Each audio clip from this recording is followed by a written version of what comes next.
So, Arsenal nil, Sporting nil, and we are through to the semi-final.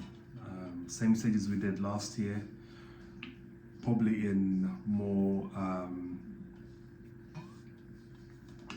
forgiven terms. Last year we,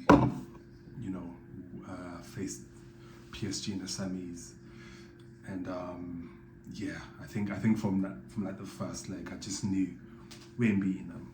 Like the way they moved the ball, the way they pressed us, the tenacity, they had the perfect blend of pace, power, and technical ability.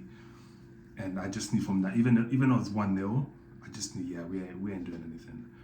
But this time around, obviously, if you asked me who would I rather face on the other half of that semi-final bracket on our side, I probably would have said Atletico Madrid, even when the 4 draw was out. You said your Newcastle and your Spurs.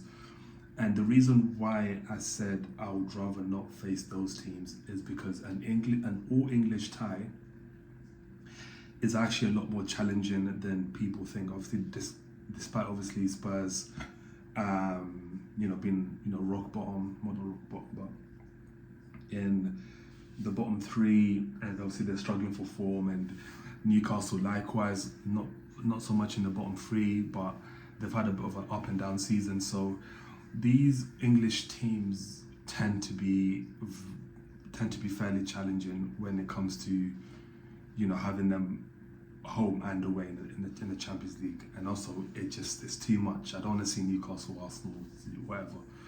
And Barcelona, in the sense that the quality they have in attacking areas would have been too much for us in 2 legs as well. I think would have been done in 2 legs against Barca, with Lamine, Fermin, Rashford, and they've got Frankie, they've got Pedri, and Dani Olmo. Like they've got ballers.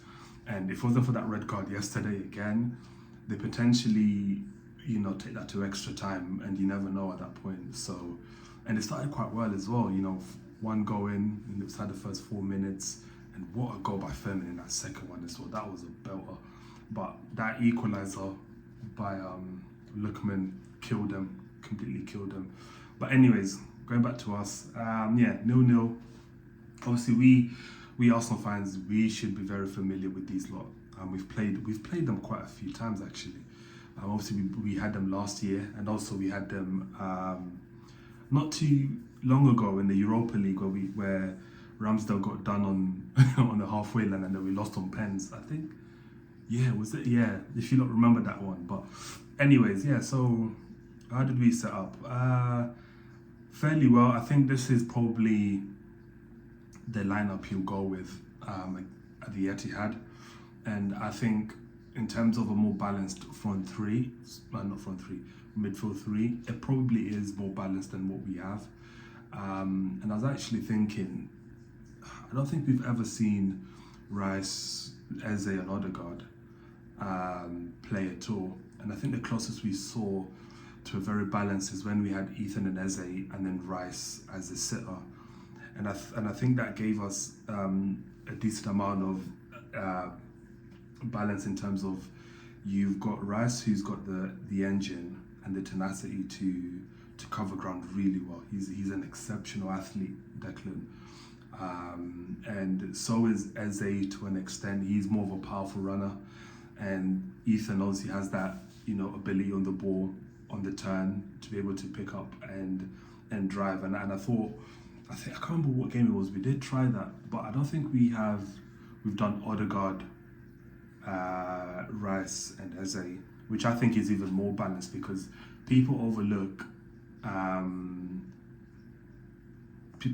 how much of a pressing machine Odegaard is, especially within the front, like the front press, like the trigger press. He's very good at that. And especially the fact that he can also receive the ball, again, really well on the turn. He can drive and he can receive the ball under pressure, which is something that I've always criticised Rice for, which is why I don't think, in a sense, that he can work as a 6, not as a lone 6, just sitting there, but I think as a rotating 6, so you swap it with Zubimendi and Rice, which obviously is something that we've done today. speaking of Zubimendi, I like Zubimendi, and I really do. I think the fans are getting a bit too much onto him. I think there's quality there, but it seems like the confidence he had in the first half of the season is starting to fade away a little bit. There was times in that first half where Rice is open on the left side, depending on how you're watching. It's open on the left side of the pitch, and then Zubimendi is asking for the ball. But the issue is that he's asking for the ball whilst he's hiding between the two players, which I think was Suarez and someone else. And he constantly kept doing that. And I'm thinking, if you want the ball, show for the ball.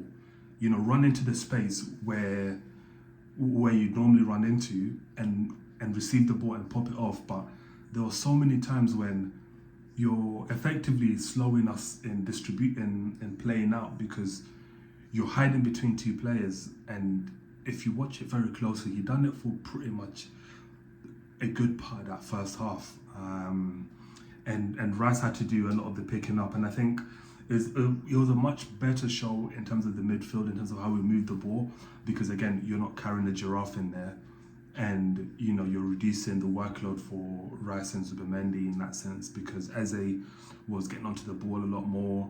And you know, it's a shame that we may not even end up seeing Eze and Odegaard together, depending on what happens with Martin at the end of the season, whether he stays or goes. But there were so many times within that first half where Eze's looking for that give and go, that pass around the corner, where you'd normally have like a Odegaard who thrives in those kind of situations where he's looking for that 1-2, or even like on the other side, like Saka, for example. Those kind of partnerships on that side tends to help us in build up. Obviously, when you have Noni, who is just unpredictable, I mean, that's the best way I could put it. You just don't know what you're getting with him. You know, 1 minute he's beating a player, next minute he's pulling up his socks, next minute he's just doing God knows what. His unpredictability is the reason why I'm not too keen on him on that side, and I'm not too keen on Saka at the moment because his form is just dog. So he just leaves Dalman. But again, guys, I feel like a broken record, but Ethan should never have left, because I want a certain level of security on the ball when you're in attacking areas, because if you're too unpredictable, then I don't know what I'm getting out of you. Like, and as a coach, if you're looking at this, you should then also be looking and thinking, yeah, okay, cool. I like the fact that he's powerful in the sense that he can beat his players, which is great, and is why you can start to see Donny is essentially our Martinelli on that side, in the sense that he's not got the quick burst that Martinelli does, but he essentially does the same thing we criticize Martinelli for. And you know, when we signed Noni, I wasn't keen on him either, and I'm sure I'm not the only one in the camp that was completely against his signing. But he's essentially Martinelli on that side. Like, you just don't know what you're getting. Sometimes he beats his player, sometimes he doesn't. His end product, I've said it from time, is it even end product? It's just end. There's no product, it's just end. Like, so yeah, I think him and Martinelli should be our backup wingers, and then we should then obviously reinvest our transfer funds onto a left winger, because we need one, because either one is just not good enough. And a lot of the reasons why we kind of struggled a little bit in the first half, okay, we started a little bit well, we had a little bit of pressure, but our end product is it's not just on Noni, it's on everyone. You know, Gyökeres as well, and Martinelli. Like, our attacking quality is just not there. Like, obviously I've said before, you know, if Ange was able to get, you know, Brennan Johnson and Dominic Solanke and all these guys firing and scoring goals, then it's a coach problem just as much as it's a player quality problem as well, which are both equally true. but they're not mutually exclusive in the sense that, yes, the coaching in attacking areas needs improvement, not just on the front three, but how we get the ball to these front players and how we move the ball, especially in like the final third of the pitch. Today we had Raya didn't do much in terms of having the ball, which there's a time he almost gave an error away, but at the same time, there's times when we are in that final third and we're just not moving the ball quick enough. And I know this is now, it's just, these complaints are kind of they're gonna fall into deaf ears because, we're now literally at the back end of the season with less than 5 or 6 games left to play. The likelihood of us seeing any incremental changes to how we move the ball in the final third is going to be like this. We're just not going to see much in terms of those changes, but it's the reason why we don't look effective in the final third, unfortunately. As he done a few little good things, but there's times when the ball needed to go in the inside instead of going on the outside, and these kind of small things is the reason why our build-up looks, it's just frustrating, and I can hear a lot of frustration in the stadium. I'm not sure if that was Sporting fans or that were our fans, but I definitely felt frustrated at times because there's times when that ball just needs to go out and go in the inside. There's times Nkapie kind of went on the inside a little bit, trying to ask for the ball, and the ball just needed to go onto him because there was no one around him. He had enough time to receive that ball, play, and then distribute to Martinelli, but he just needs to have that little bit of confidence. But I'm not sure whether we'll have a bit of quality. I wish we had a bit of quality. I'm not sure if we have some players coming back from injury for Man City, but yeah, it's just what it is. This game ended 0-0. We had like half chances. I don't think we had any clear-cut chances from what I can think of, unless you're counting the Trossard post. But for the large majority of the game, we didn't really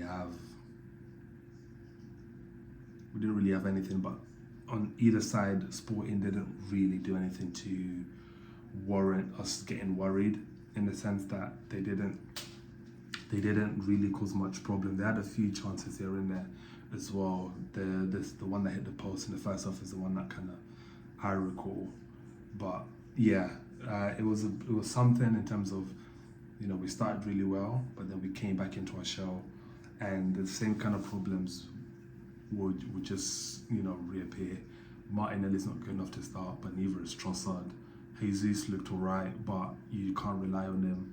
Havertz, it's just Havertz. He brought him on as a striker. I've always said if you're going to bring him on, put him away from all the main moving parts of the team. Dalman came on. I like the kid, and I think he's got potential, but there's times when he holds onto the ball a little bit too long, and I think he tries to draw on the foul a little bit too much, which is absolutely fine.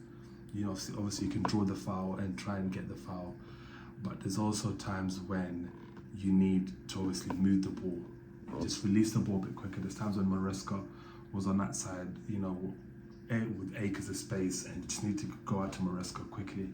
But yeah, I think Maresca right back. I said that after Tottenham when Timber looked knackered. I said I'd rather play Maresca there and lose that attacking quality on that side, but then have someone like Calafiori or Skelly on the left back position, which kind of creates that perfect balance, because you don't really need to have 2 attacking fullbacks, unless you're PSG, of course. But yeah, anyways, man of the match,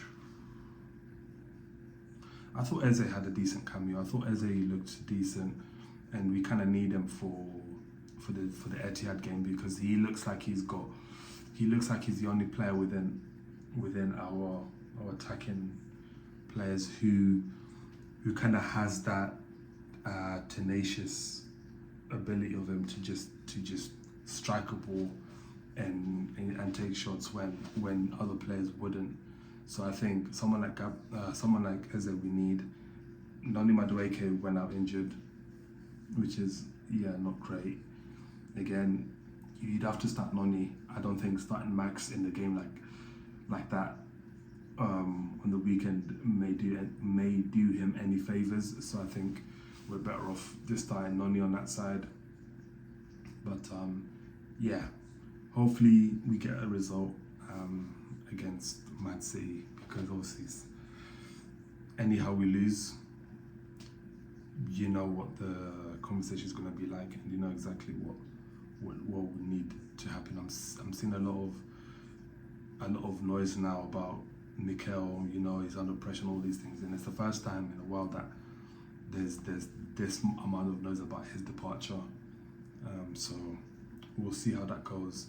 But yeah, on to the semi-final. What do I think of Atletico Madrid? I think that's a much fairer game for us. I think in terms of quality, I think both teams are similar in terms of where we lack and where they lack.